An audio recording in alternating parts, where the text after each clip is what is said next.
Welcome to Rockstars, the podcast where high performance meets real life. I'm Brent Lang, joined by my wife, Jennifer Jones, and this is where we talk about rocks, rings, and everything in between. It's about chasing dreams and asking, why not me? And figuring out how to keep going when things get hard or hilarious. Sometimes it's just us talking curling, business, family, and parenting. Sometimes it's bigger conversations about success, pressure, and believing that anything is possible. We keep it honest, uplifting, and fun. We might even make you laugh. Because this is about the wins, the losses, and real life in between. Rocks, rings, real life. This is Rockstars.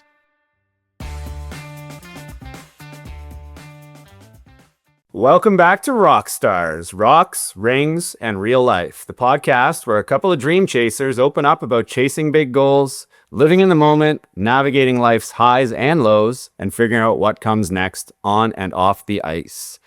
I'm Olympian and world champion curler Brent Lang, and as always, I'm joined by my incredible wife, Olympic gold medalist and world champion, multiple world champion, Jennifer Jones.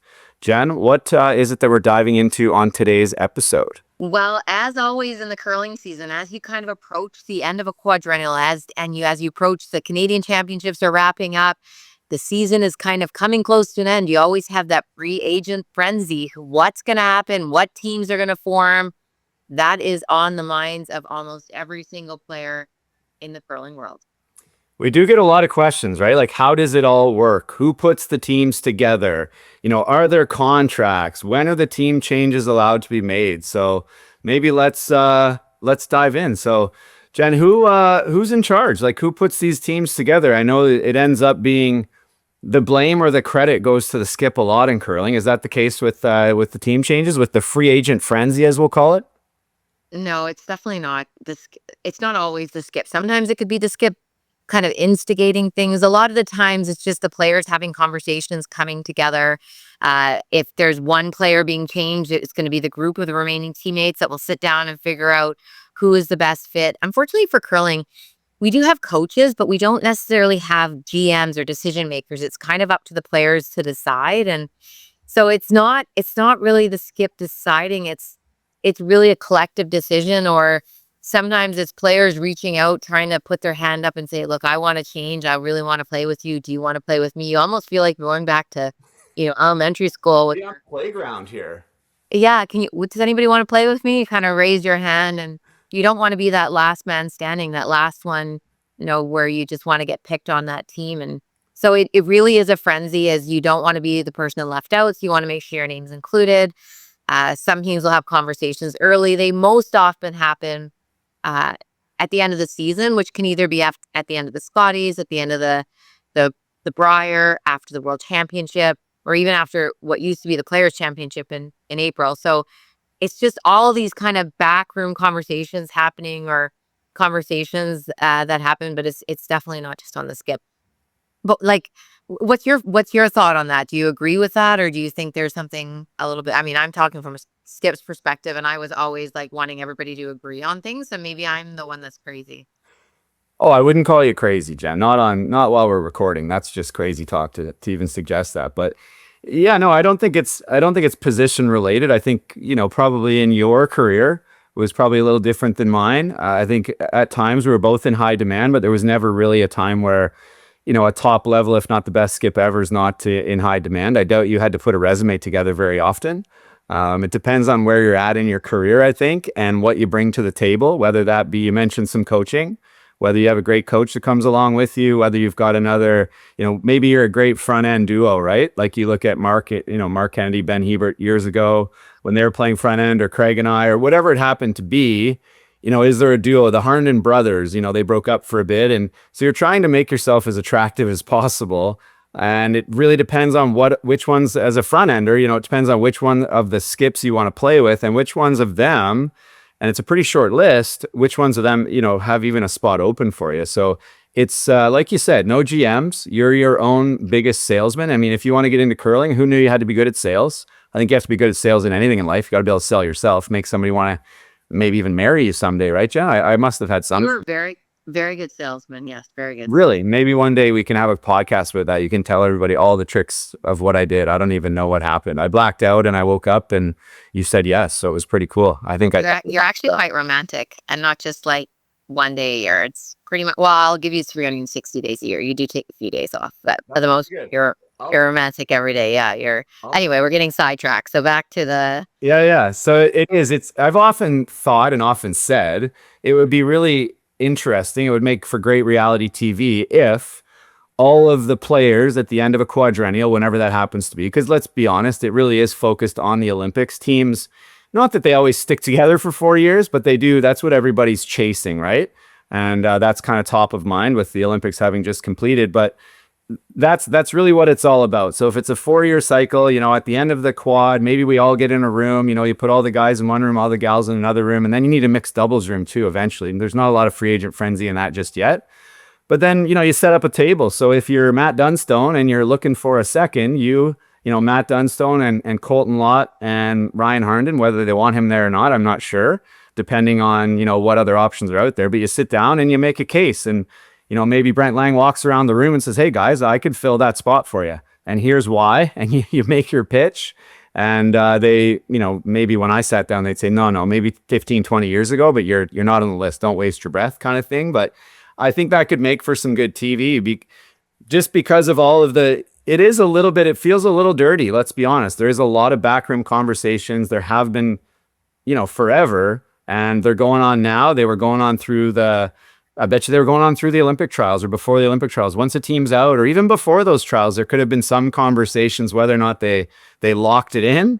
But it's like, hey, what are you doing next year? I don't know what I'm up to, but I've always wanted to play with you, Jen. Is there any opportunities on your team? And then at that point, it might be, I don't know what I'm doing yet, but I'm honored you'd ask, and I've always really thought that you and I would be good on a team. So maybe let's connect after whatever. And the more power you have, the longer you can wait. If you're Brad Jacobs, you can play another year with your team, and knowing that if Ben and Mark decide to retire halfway through the quad, assuming Brad and Brett are still together, they're good enough that they can break up teams. And I know that sounds dirty, but it's true, because we don't have contracts, do we, Jen? You're a lawyer. Why don't we have contracts in curling? no, there's no contracts. It's just people coming together to play, and some teams would have like a code of conduct in terms of not like code of conduct, but just what's expected to be on the team in terms of practice. And it's just nice to sign something to, be accountable. But there's no contracts, and it's just all so teams can split up. It happens. Generally speaking, I would say within the first 2 years of the quad, you kind of know, you feel that this is going to be a successful. We saw teams split up actually even halfway through a year. We saw them split up within that 2 year period. You do really want a year playing together, I think, before heading into those Olympic trials would be ideal. But there's not that many players, as said, like a Brad Jacobs, a Rachel Holman, who can cause teams to break up. And so once you form, the idea is that you're going to play together for 4 years, but it's on the understanding that if it's not working out, it's not working out. And that's one thing I think that's really evolved, is there really can't be any hard feelings. It's about team chemistry and team dynamic. And just because you don't want to play together doesn't mean you don't want to be friends anymore. It doesn't mean that that you don't think you're any good. It's just not working as a unit. I mean, you can even look at BJ Neufeld, great player, but just wasn't working out with Matt Dunstone, or EJ Harnden with Brad Vushus, great players. But that whole team chemistry and team dynamic was not working the way they wanted. And so they made a shift, they made a change. And so it's hard. Like, that part of curling is hard. It doesn't feel great, but it's a lot of dedication and time for all these players. And you also want it to be enjoyable and fun. And you got to find that right mix to make it that way. And I think that's really where it's going. What do you think? Like, No, I would agree with that. I wouldn't agree with what you said, where there can't be hard feelings. I would say, I know you meant there shouldn't be, because it isn't. Yeah, there is hard feelings. Yeah. I'm sure there It is. is hard. I mean, it's like getting fired from a job. It's not like you think, oh, my boss really loved me and he let me go because XYZ. And I went through it, right? And I think we'll talk a little bit about a couple of my experiences in a minute here. But yeah, there's something missing. And sometimes it's not skill, not just skill. Sometimes it's a team dynamic thing, because it matters, right? And it's personal. I mean, some of these guys become your best and gals become your best friends, like teammates. You spend as much time with your teammates as you do, probably more so than with your family, because you're on the road. We used to say, or I used to say, maybe I made it up. I think I counted, and I used to say about 120 days a year. So number one, you better be enjoying it. And to enjoy it, you have to be with the right people. And I think there's certain people that just have accepted the idea that I don't care who I play with, I just want the best players, and we'll figure out the team chemistry. And other people go at it the other way. And I'm not saying there's a right and a wrong, but every now and again, the teams that get it both, that get them both right, and I'd look at a team Mowat. Those guys get along really well. I'm not saying behind closed doors they don't have, I wouldn't call them problems. They don't have disagreements. I'm sure they do, but they really seem to get along together and enjoy each other's company, and they function as well as any curling team I've ever seen, and that's why everybody's chasing them. So yeah, I wouldn't say there's not hard feelings. I know there are, and sometimes those are played out in the media. And sometimes it seems like, and maybe you probably don't want to talk about this, but we're not in the same room as people know, so I can ask you. I won't get kicked under the table. Are there different standards, especially from the media and from the public, when a female team makes a change and when a male team does? I mean, I'll say first, I think there absolutely is. It seems like, oh, it's, on the men's side, it's like, yeah, maybe Brad Gushu shouldn't have cut EJ. I think that was contractually related, by the way, like you said. They just had some understandings, and I think it was best for both players. Don't get me wrong. Probably better for EJ. Things have gone better, but yeah, I think it's kind of accepted when the men's teams do it, and then when the women's teams do it, all of a sudden it seems to be more personal. Is that? I mean, I can read. I read social media, so I got to be right. Yeah, I think that's the general sense, and it's hard for me to say because obviously. You're just agreeing with me like you're supposed to. I already said it. Oh, right, yeah. No, for some reason there still is a double standard, and I don't know if it's because people look at it from a female perspective that it's more based on friendship, you're hurting feelings, and I don't know. I don't know why it is, but it is. There seems to be a little bit of a double standard, and it's not easy for the people going through it, either side. And people think, oh, it must be easier for the person that's making that decision, but there's lots of memories and moments and special things, and you don't want to not celebrate those things. But sometimes something just comes to an end, or if, like I said, it's just not working out, and you need to make a change, and that's hard. But I do think that.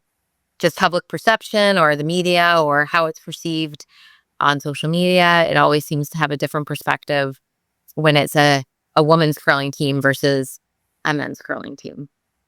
Yeah, that's what I've seen historically as well. And Yeah. there's been some public ones, and the most recent being Team Anderson and making a change, and they dealt through a lot of other stuff. But what else plays into it, Jen? Like obviously your skill level. You got to be a good teammate. There's intangibles, right? And I think, are those position specific? Like as a front ender, you're a skip. I can tell you what I'm looking for in a skip and maybe a third, and you tell me what you're looking for in a front end. Like if there's a young curler who says, "Hey, I love sweeping. I'm built for this. I want to be a front end player." What is it you're looking for in a front end player? I think for sure, like you want to have somebody who's dedicated, has the desire to be the best. For front end, you need to be fit. You need to love to sweep. You don't want your front ender complaining about sweeping all the time. Oh, I want me that. But just somebody who's wanting to learn to be a part of a good team that understands it's not just about throwing rocks and sweeping them. It's about the big picture. How do I make my team better? A great teammate. There's so many great players out there. You want to have people on your team, in my opinion, that uplift the rest of the team, that make the rest of the team better with those intangible things about being a great teammate, work ethic, just being able to map out the ice, and just a good person to hang around with, have conversation at dinner. Like you say, you spend a lot of time with these people. Shot making is definitely important, but you need all the other little things that will make you world leading, and those are the little nuances that I think set people apart.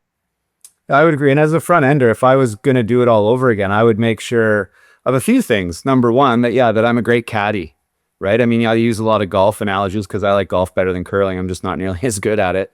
Or I wasn't, and I never will be. But yeah, do you make your players better? You look at, there's examples all over the place. The information that Bobby Lammy gives to Bruce Mowat is invaluable. You look at Brett Gallant and what he did for Brad Gushu, whether or not you love that team or you didn't. I think, Brett added a lot there. So find a way to make teams better, and one of those things is strategy. One of those things is reading the ice, speeds across the ice, just being an overall positive positive person. Even something as simple as you got to be able to sweep on both sides.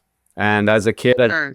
as anybody curling now that's not saying I'm a million% a skip, you got to be able to sweep on both sides of the stone. You got to be able to judge from both sides.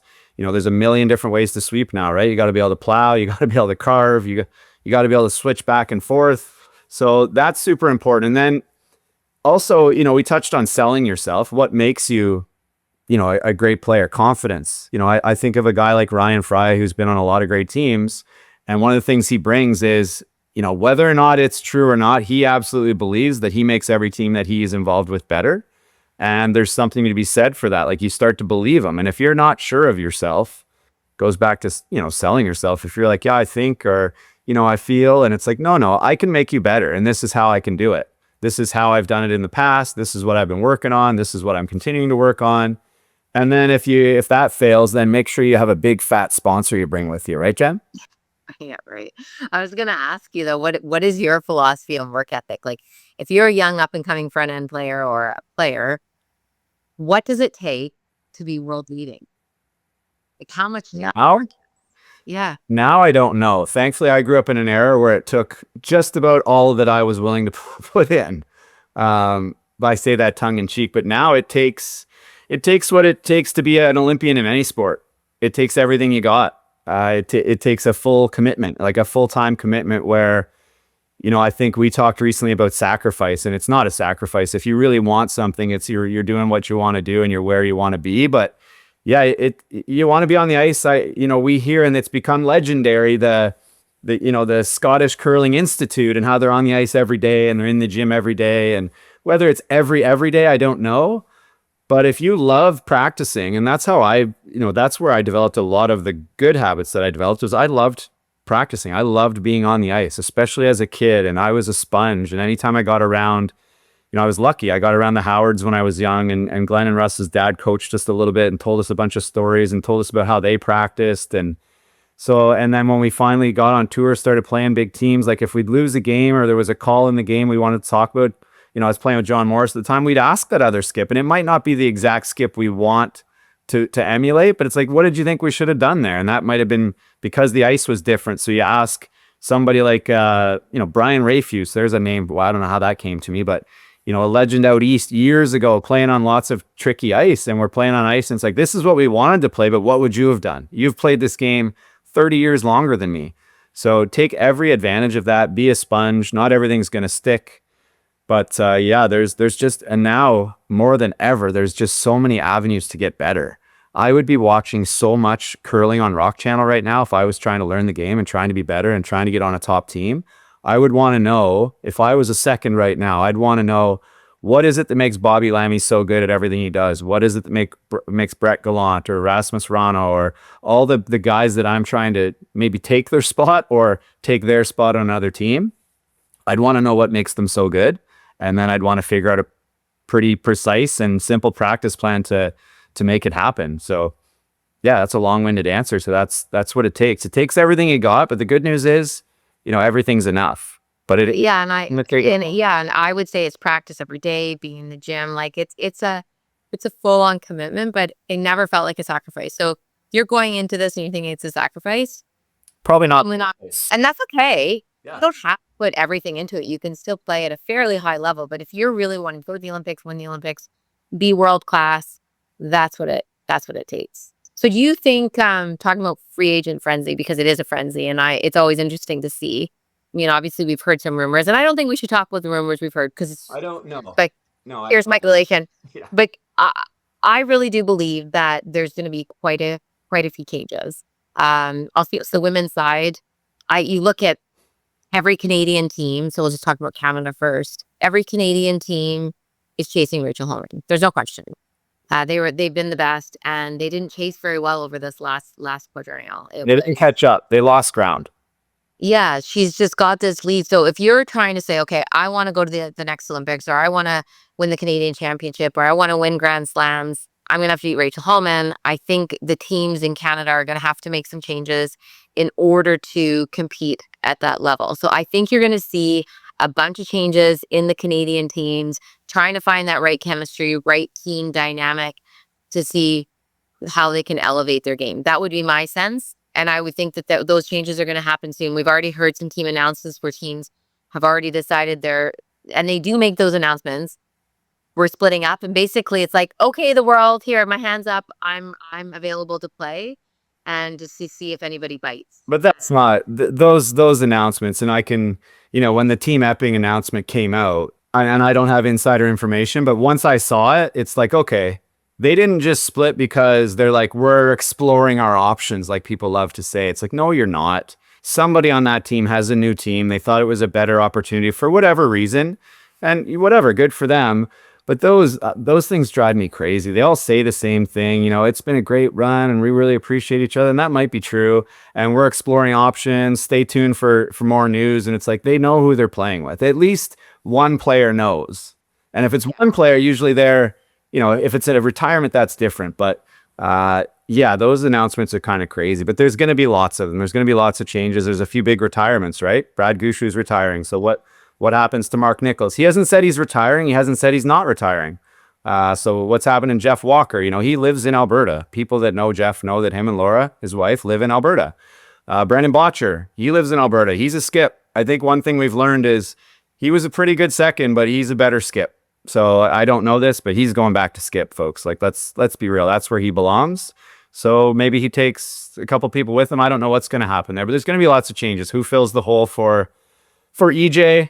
Is Ryan still on that team? It depends. If a really good package front end comes their way, it might not be anything personal against Ryan. It might just be like, the only way we can get this guy is if we bring this guy, and that's our best option, Ryan. And unfortunately, you're the odd man out. And Ryan's getting to the age where he's still super fit and very capable, one of the best leads in the world. But it's like, yeah, he might play for 4 more years, but he's not going to play for 8. I don't think. You never know. Well, that doesn't. And my point is that doesn't help you. If you're 28 versus 38 or 42 or 44, age matters, especially now when you're building for 4 years or you're building for 8 years or whatever it is. So, yeah, it's there's going to be lots of changes, and I don't want to. Do you think it matters if you're Team Canada? So you look at Carrie Anderson, they won the Scotties, they're Team Canada. I don't think that matters anymore, especially with all the wild cards. But I do think Curling Canada needs to look at how they allocate certain of the bursts. Like, you have to have 3 of 4. I don't think that makes sense at the end of a quarter. And I know they have to look at allocating the points based on players, even some of the funding, and it can't be based on 3 of 4 returning, because it just doesn't. It actually, to me, doesn't make sense, especially at the end of a quadrennial. No. Common sense has to prevail, and so I would suggest that Curling Canada really does need to look at their policy on that, because sometimes it does impact what teams do. Yeah, I totally agree. And no, Team Canada, it doesn't matter at all. I really don't think that people think, well, we're Team Canada, let's stick it out. Again, they're worried, or they're planning for 4 years from now. They're planning for 2030. So, and Team Anderson, we know, is Team Canada, right? And so are they going to stick together? I don't know. But if they were going to break up before, I don't think that win keeps them together. So I think that's, yeah, I don't think that matters. And then in terms of, you're absolutely right that after a quadrennial, it's super difficult. And a lot of people, you probably won't like it either. And nobody wants to give the power to, necessarily David Murdoch, or he might take it anyway, or the national team program anywhere. But I think at the end of a quad, I really think in some ways it needs to be handpicked. Like, hey, these are the teams that we've identified that are our best chance on paper, and they haven't proven anything yet.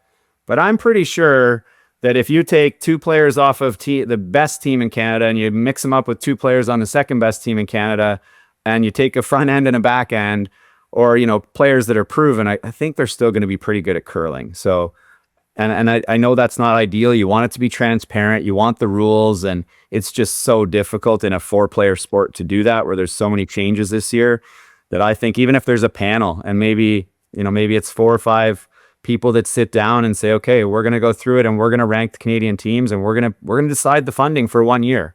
After that, it's going back to, yeah, you earn it. And I don't know if it'll ever go back. That's the slippery slope. So maybe I disagree with myself, but that's what I would like to see.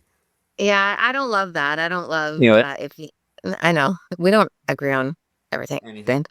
I don't love that being handpicked, but I also don't think it should be these strict criteria that you have to fit into. There has to be some common sense, some leniency, some ability to make some concessions for your top players, even if so if they change teams. Yeah, if, that's just a way to keep the players in the game. So it'll be interesting to see how it all unfolds. But I do think we're going to see multiple changes in the Canadian teams, and not as many changes worldwide. Those teams, the depth of the talent pool isn't quite as deep, but you will see some changes. That Savannah Tiranzoni announced that she's likely retiring. I think she knows she is retiring, but I wasn't really sure. But it's definitely on the radar. So who knows what's going to happen, because you have Xenia Schwaller from Switzerland. They announced they're staying together. So what does Alina Petz do? What does the rest of that team do? Who knows? I'm not sure. And that will be an interesting. Does Anna Hasselborg, do they continue to play? I Yeah. think so, but I don't know. So it'll be interesting to see from a world perspective the new teams that form, and try to kind of move the game to that next level. And I also find it interesting to see what will happen with mixed doubles. Are you still going to see people doing both, or is it going to become more specialized? That we'll see how that happens. Yeah, and I would give credit to not just Team Xena Schwaller, but any team that don't wait. Like if you love your team and you want to, and they saw, I would think, and this is totally me guessing. I don't have a direct line to them. I would think they saw that, hey, maybe Sylvana is retiring. Where is Alina going to go if she's going to continue to play, which I think she will. I don't know that either, but I would think she will. Well, she's going to look at our team. We're the next best. We're making a rocket ship rise up the rankings. So, but we like what we've got going on here. I'd love to commit to you guys, or you girls, or are you ready to do the same? And let's make an announcement and let's say this is our team for the next 4 years. So I think that's pretty cool. And I think a lot of teams and a lot of players look for the magic, and the magic is it's in the hard work, and it's in the planning, and it's in the debriefing, and finding your little weaknesses, the marginal gains, and then working your ass off as a team and as a unit on your team systems and all those things that they're not sexy, they're not flashy, but that's the difference, right? So Yeah. And I was saying, as I'm watching the Olympics, and I guess I'm kind of saying, you can see the teams that function well. You can really see that. So you need to get that and bring out your best in the biggest moments. But how long do you think teams should wait? Like we're talking about Xenia Schwaller, the Briar's coming up. Do you think teams should have the conversation before the Briar? Do you wait? You don't want to mess with your team's mojo heading into the Briar. You don't want to be the odd man out. So I think you need to have these conversations as early as possible. And at the end of the day, if the team's going to split ways, and then you just have to have the Briar with those maybe kind of odd feelings or like that odd chemistry. But if not, you could be the odd man looking in. yeah, and it depends on the team. I think it's team to team. Do you trust your other players? Like, do you not trust them, but do you trust them to be professional? Do you trust them that no matter what, if I told you I'm going somewhere else today, do I trust that you're still going to come to work every day and we're still going to try and accomplish something crazy and something cool, whether it's at the Briar or at the Worlds? In a perfect world, there would be deadlines, but there's no timing for us. There would be like, you can't talk to other players, you can't put teams together until April 1st. I don't know, April Fools, pick a day, but that's not the case. So if that's not the case, then don't wait. Get your name out there. I don't see anybody putting their name out there on social media. Hey, I'm looking for a team, or hey, I'm available, or hey, we're available. We're taking offers, and I think that would be kind of cool too. So, but on that note, Jen, people often ask, and this isn't one of our rock star rapid fire questions, but people ask, okay, so that's how the teams are put together. It's totally up to us. There's really no rules whatsoever. There are no contracts. There's no GMs, no anything. How is everything split traditionally on a curling team? Have you ever been on a curling team where everything wasn't 25, 25, 25, and 25? There's 4 25s. Like everything is split evenly, including expenses, sponsorship, and any winnings there might be, all those things. Have you ever played on a team that wasn't that way? No. Yeah, neither have I. So everything is split down the middle. Even sponsorship, I think to a fault with some people, where they bring in, solid sponsors, X number of dollars, and they split that 4 ways with the team. And I've said to a couple people I've played with, don't need to name names, that do really well with bringing in, well, what I would say is really well bringing in sponsors. And we'll go pay somebody to bring us in a sponsor that's not on our team, like an agent, or, somebody says, hey, I'll get you sponsors. It's like, great, you keep 20%, whatever you bring us. We're not paying you a dime if you don't. But then, I bring something to the team, and I did a little bit, but I'm not talking about myself here. And we don't pay them a little bit extra. So do you see a time where maybe there are outside of Rock League, I know there's team owners in Rock League. There's going to be team owners, there's GMs, but outside of Rock League, the regular teams, do you ever see team owners or general managers? Do you see the coaches becoming a GM and dealing with contracts and dealing with a little bit? No, not right now. I don't. I maybe see that in Rock League, but I don't see that where it's still pretty, you're just trying to get to the Olympics, you're trying to go through all the motions and it yeah, I just don't see that in the foreseeable future. And it's really is a true team. Curling is a true team of four people kind of working together with a common goal. And that's why feelings get hurt. That's because you're all four people working collectively together to achieve a common goal. Yeah, no, I agree with you. I was trying to trip you up there, honestly. But no, I don't see it either. I do see, and I have heard of some contract like conversations where maybe a player retires. Like you look at, doesn't matter. I mean, maybe EJ, and I don't know how their team works at all. I don't know what their sponsorship situation is, so I can talk a little bit about Team Dunstone.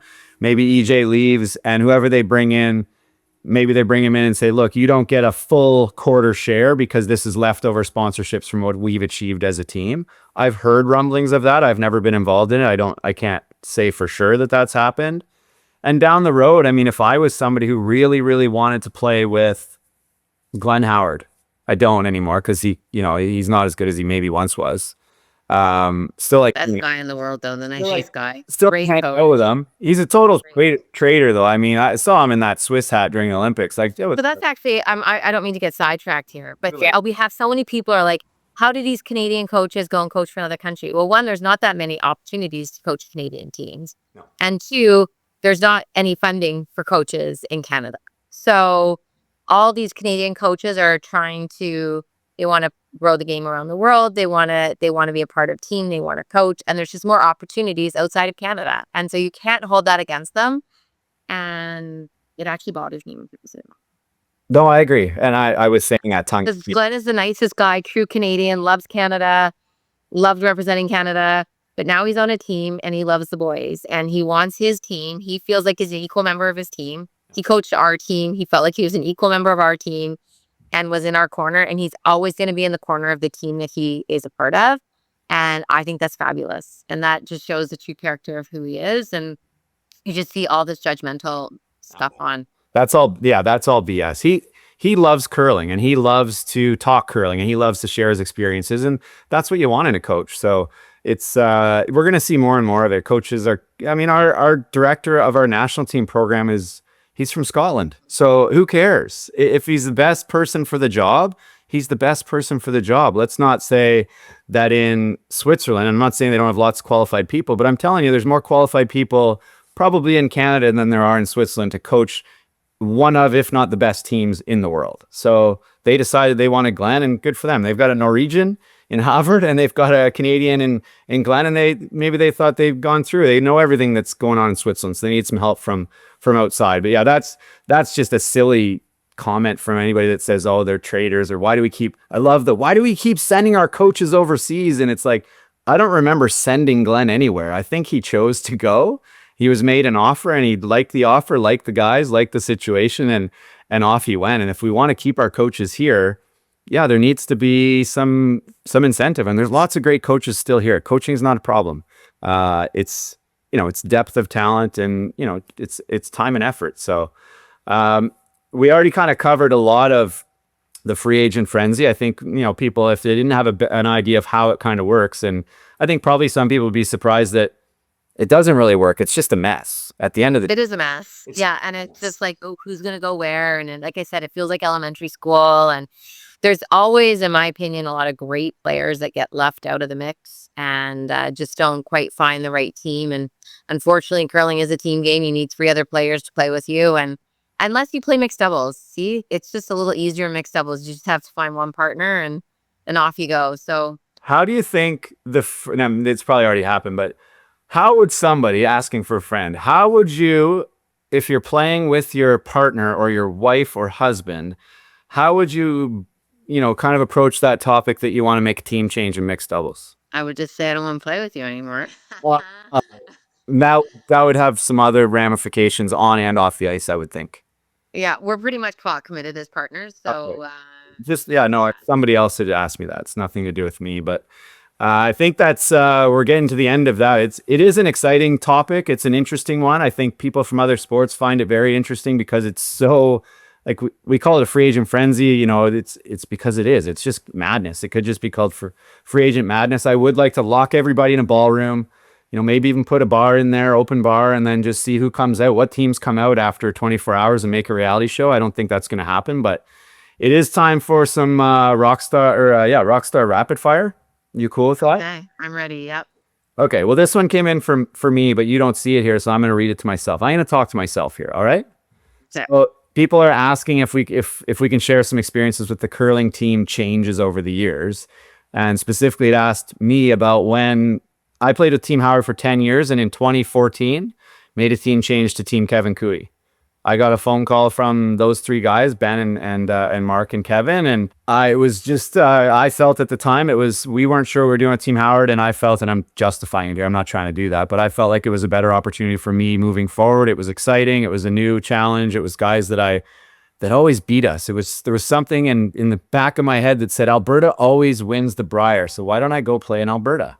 It only worked once, but that was a tough one. The hardest part for me there was talking to the guys, and all those guys are still, three of my best friends at the time. It was Wayne and Glenn and Craig. And the only thing that drives me nuts to this day is that when it all happened, I didn't get to tell Craig until like in with the team that night. My flight was late going into a slam, and we went like straight to the rink. So really, I think I met the guys at the rink. We played a game, we go out for dinner that night, and we get to talking about team changes and stuff. And I'm like, shit, I was gonna tell Craig tonight and then tell the guys tomorrow. But Wayne says, "What's Team Howard doing?"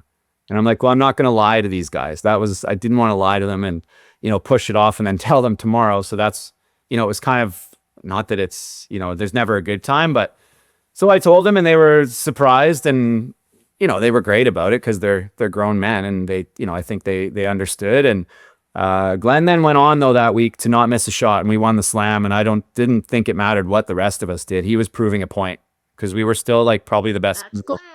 That's Glenn, and Wizard of Winter. Wizard of Winter. winter. And then in 2018, I got cut. I was on the other side of it.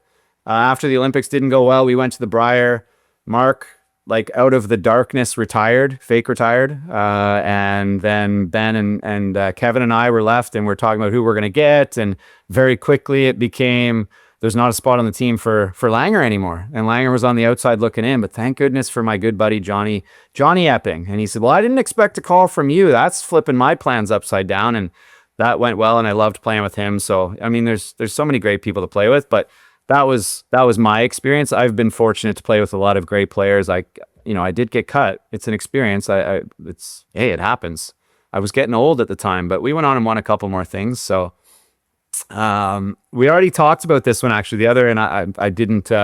This isn't on purpose, but they're asking about the double standard between men's and women's team changes, and I don't know. Curling does a pretty good job of prize money at the slams, those types of things. But I think society, this isn't a curling problem. This is a society. Well, there is curling problem with the Scotties and Brier during an Olympic year, and that's a massive pet peeve of mine. Don't get me going on that. And I'm going to ask you that, but I will ask another one that just kind of off, not about team changes and stuff, but it turns out in Canada, the curling fan really thinks that only mothers have parental duties because you get some flack and I never do. never, not one time. I've told them that, Mom, because I leave my children, and you're never told that. People can see how great of a dad I am. The other 245 days I'm around. Remember, I was traveling for 120. So, but no, that's annoying. But That's a whole other podcast. We're going to talk about. That's going to be a podcast topic we talk about after kind of all the curling stuff comes to an end, maybe over the summer. It's just not the double standard, but the crazy questions, the comments, we'll do a full podcast on that because I've gotten a lot of tips over the years, so I'll share all my my tips with everybody, from makeup to hair to parenting to a lot of things. didn't you get a bra tip recently? Yeah, bra, yep, yeah, I got a bra tip, so we'll go into all of that, and it is quite interesting, but there is a double standard, and as much as curling is great, there still is some there's always room for improvement. For a variety of different things. And the Scotties and the Brier during an Olympic year, is always been a sore spot for me. And happened again this year to Team Holman. So Team Holman didn't get to go to the Scotties, and we are going to see Team Jacobs go to the Briar, I believe, unless something happens where they decide not to go. But their plan is to go. And it's just a scheduling conflict that could be avoided, in my opinion. Seems like it. So we're not going to talk about that no right now. We're just going to touch on it, and it's foreshadowing for another pod. Yeah. As always, thanks to the listeners for tuning in. We're really enjoying doing this. If you want to follow along on our socials, at blang99 on X and at jjonescurl on Instagram. We also have brand new Rockstar socials. It is Rockstars Curl, right? It is on Insta and X. Insta and X. I'm getting better. I'm getting better. So yeah, hit us up on socials, not just about all the madness of the Olympics and all the, the craziness there. Hit us up about what you want us to talk about. We're looking for podcast topics. Definitely any rapid fire questions. I can't promise we'll get to them all, but we'll get to all the good ones, at least, if it's something that's of interest to us. No, seriously, we'll try and get to as many as we can. Tell everyone you know how great we are. And even if you don't actually believe it, I think you should just tell people. It's like, these guys suck. You got to listen to them. You won't believe how bad they are. So, but as we always say, we sign off by saying, keep rocking the chaos, chasing adventures, loving the ride, and never stop dreaming. So we'll see you next time on Rockstars.